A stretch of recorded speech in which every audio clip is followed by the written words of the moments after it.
Padami na ng padami ang mga nagbabalak bumili ng Yamaha Mio Aerox 155. Lalo na ngayon na paganda ng paganda ang mga bagong kulay na nilalabas ng Yamaha dito. Katulad na lamang nito nasa harapan natin ngayon na Color Power Gray. Napakaganda din ang kanyang color combination at pasok na pasok din sa taste ng mga millennial riders.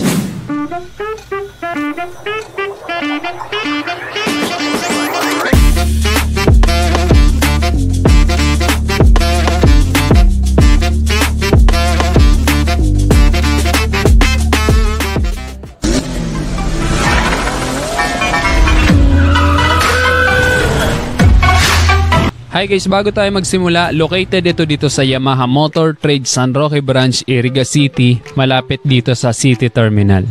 Ayan na guys, para sa mga nagre-request ng ibang kulay ng Yamaha Mio Aerox 155, eto na yung request ninyo. At para sa akin, isa ito sa may pinakamagandang kulay sa mga Aerox ngayon. At ayan, ang ganda din ng kanyang color combination, inspired ito sa bagong MT-15 na 2023 version. Ayan, di ba mapapansin natin magkakulay silang dalawa.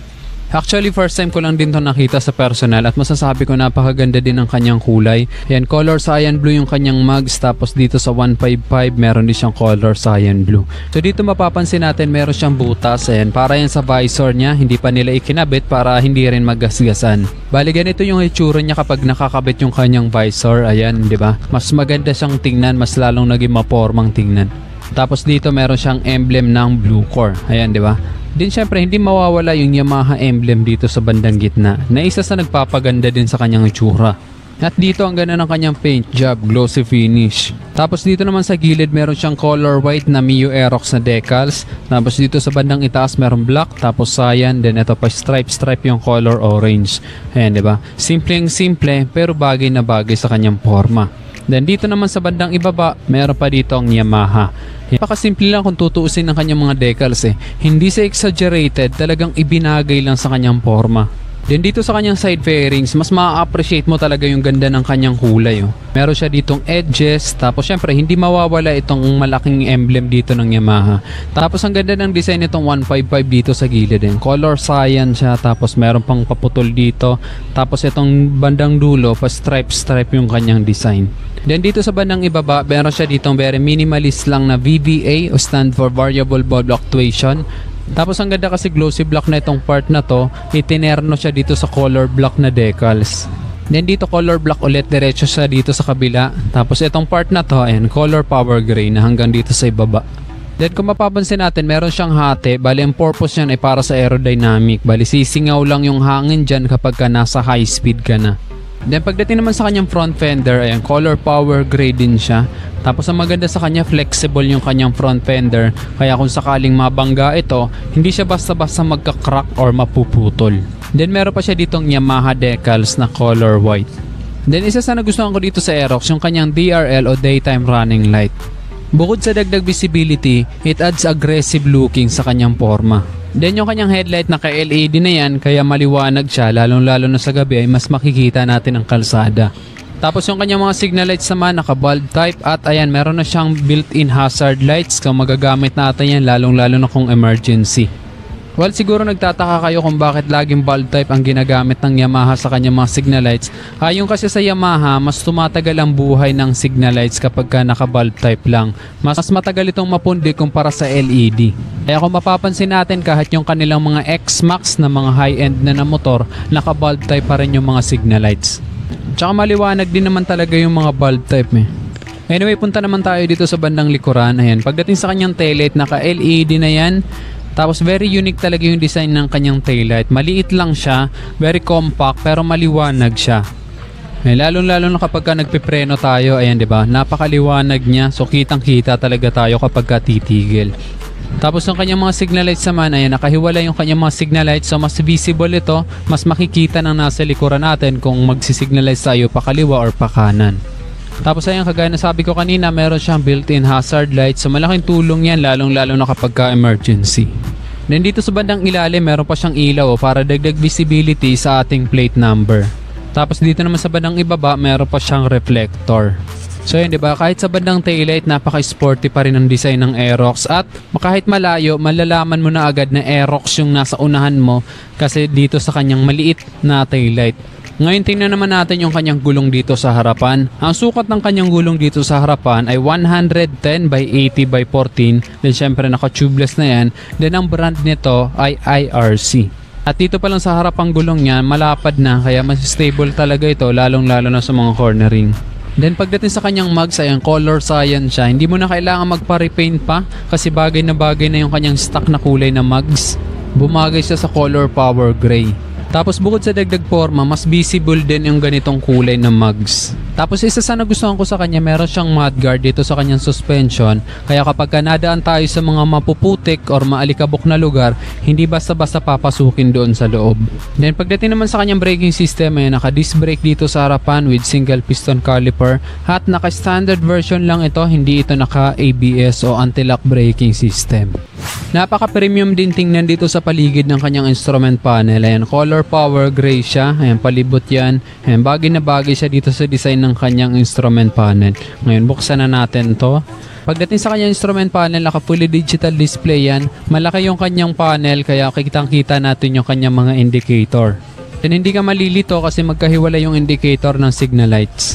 Tapos nandito yung kanyang menu sa handlebar para sa trip A, trip B, fuel consumption, tapos yung kanyang voltmeter. Then ayun, pagdating sa kanyang instrument panel, modern at napaka-sporty ng kanyang design. Then pagdating naman sa kanyang mga switches, dito ang kanyang high beam and low beam, yung signal lights, tapos ang kanyang busina. Dito sa kanyang mga signal lights, kailangan kapag katapos natin kumaliwa, alimbawa, pindutin natin siya sa gitna kapag katapos na natin siyang gamitin. Then dito naman sa kabila ang kanyang hazard switch, tapos ang kanyang push start. Then isa pa sa convenient features nito, meron itong Yamaha Motorcycle Connect na kung saan pwede natin i-connect yung smartphone natin sa motor natin.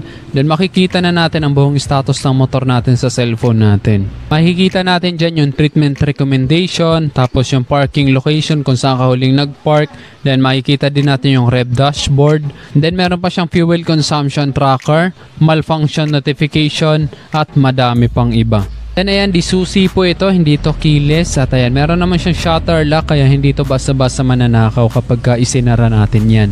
Tapos dito meron siyang bulsa kaya meron tayong paglalagyan ng ating maliliit na gamit. Ngayon, subukan natin ang aking cellphone kung kasya ba. Ayan, mukhang masikip. Paano ba? Ganyan. Ayan guys, mukhang tutukod, tumukod nga. Hindi kasya ang aking cellphone. Yan talagang hindi ko nagustuhan dito sa Aerox kasi masyadong maliit yung kanyang bulsa dito sa harapan. Mas maganda sana kung gawin nilang mas malalim para mas makapaglagay tayo ng phone kapag nag-charge. Kasi ang sabi nila kapag mag-charge ka dito, nakabukas lang yung kanyang cover. Then dito naman sa side, napaka-sporty din ang kanyang design. Yan, meron siya ditong maliit na Mio, tapos yan Aerox na. Tapos paputol yung kanyang design, 'di ba? Two-tone siya. Dito kulay orange na may pagka-stripe yung kanyang design, ayan 'di ba? Napakagandang tingnan. Tapos dito naman, saya naman dito na bumagis sa kanyang mugs. Tapos dito naman glossy black na siya para highlights na highlights yung decals ng Aerox. Hanggang dito sa bandang ibaba, yung glossy black siya. Tapos dito sa part na to, matte finish siya, tapos may pagka-rubberize yung kanyang texture. Bali ang purpose yung kapag meron tayong angkas at sasakay siya, hindi siya basta-basta magagasgasan. Then ganoon din yung kanyang texture dito, hindi siya gasgasin kapag matatamaan ng paa natin. Then yung kanyang footboard, ayan, meron siyang rubber, kaya hindi siya madulas sa paa. Mas komportable yung paa natin kapag ganito. Then pagdating sa kanyang seat height, 790mm at ang height ko naman ay 5'9".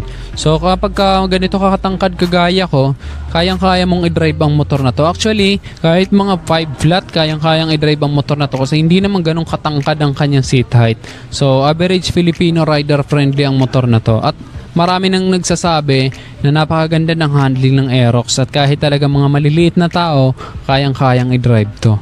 Then mataas din yung kanyang ground clearance, 145mm, kaya kapag nadaan tayo sa medyo baha na kalsada, hindi basta-basta mababasa ang paa natin. And pagdating naman sa kanyang upuan, very premium din yung kanyang design. And meron pa siyang mga white stitches. Tapos maganda yung kanyang texture kasi makapit siya. Tapos ay meron pa siyang backrest kaya hindi tayo basta-basta mangangalay kapag malayo ang biyahe. Then pagdating sa kanyang underseat storage, 24.5 liters ang kanyang capacity. Malaki yung kanyang capacity kaya marami tayong mailalagay dito. At kahit isang full face helmet ay kasyang-kasya dito sa loob. Then nandito sa loob yung kanyang QR code kung i-connect mo siya sa kanyang Motorcycle Connect. Tapos dito na rin nakapwesto yung kanyang battery. Then kung magpapagas ka naman, very convenient kasi nandito lang sa harapan. Ayan, kiklik mo lang itong fuel, then aangat na itong cover niya. Ayan, pwede ka nang magpagas. Kapag pina-full tank mo yan, matagal ka bago maubusan gasolina kasi malaki yung kanyang capacity. 5.5 liters ang kanyang fuel capacity. At matipid naman to sa gasolina dahil powered by Bluecor technology na to at fuel injected na. Nag-average ang kanyang fuel consumption ng around 40 to 45 km per liter. Dito naman sa bandang likuran, meron nakalagay na liquid cooled, then meron siyang dalawang guhit na cyan and orange. Very minimalist lang pero maganda siyang tingnan. Tapos dito naman, color power gray ulit. Then meron siyang maliit na emblem dito ng Yamaha. Tapos yung kanyang grab bar nandito sa ilalim. Yan. Kung meron tayong angkas, dito ang kanyang hawakan sa bandang ilalim. Yung kabilaan yan. Then pagdating sa kanyang gulong dito sa likuran, 140 by 70 by 14 at naka-tubeless na yan. At ayun, napakalapad ng kanyang gulong kaya pagdating sa mga cornering, mas confident tayong lumiko. Tsaka kahit madaan tayo sa mga lubak-lubak na kalsada, hindi tayo basta-basta maapektuhan kasi malapad yung ating gulong. Then sa kanyang braking system naman dito sa likuran, ganun pa rin, naka-drum brake pa rin dito sa likuran. O sa kanyang suspension, naka-dual shock na ito. And isa pa sa safety features nito, kapag ka nakababa yung kanyang side stand, hindi aandar ang makina natin. Pagdating naman sa makina nito, ito ay 155cc, liquid-cooled 4-stroke, single overhead cam, 4-valve, single cylinder. Ang kanyang maximum power ay 15.4 horsepower at 8,000 RPM with a maximum torque of 13.9 Nm at 6,500 RPM. Then kagaya ng sabi ko kanina, fuel injected nito at meron siyang VVA o variable valve actuation na kung saan mas malakas ang arangkada at meron siyang duluhan. So hindi ka mabibitin pagdating sa high speed. Then pagdating naman sa kanyang presyo, ang kanyang cash price ay 124,000 pesos. Then pwede mo rin siyang i-avail ng installment through Motor Trade. Ang minimum down payment ay 19,000 pesos. Then ang magiging monthly installment mo sa 36 months ay 5,363 pesos. Then ayan, meron ka ng Yamaha Mio Aerox 155 Color Power Gray.